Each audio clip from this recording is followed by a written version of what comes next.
اللہم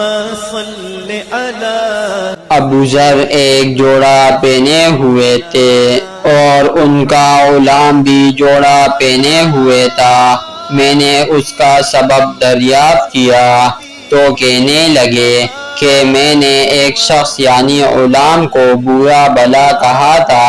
اور اس کی ماں کی غیرت دلائی یعنی گالی دی، تو رسول اللہ صلی اللہ علیہ وسلم نے یہ معلوم کر کے مجھ سے فرمایا، اے ابو ذر، تو نے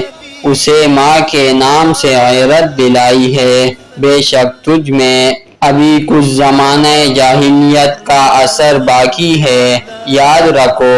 ماتحت لوگ تمہارے بھائی ہیں، اللہ نے اپنی کسی مصلحت کی بنا پر انہیں تمہارے قبضے میں دے رکھا ہے، تو جس کے ماتحت اس کا کوئی بھائی ہو تو اس کو بھی وہی کھلائے جو آپ کھاتا ہے اور وہی کپڑا اسے پہنائے جو آپ پہنتا ہے، اور ان کو اتنے کام کی تکلیف نہ دو کہ ان کے لیے مشکل ہو جائے، اور اگر کوئی سخت کام ڈالو تو تم خود بھی ان کی مدد کرو۔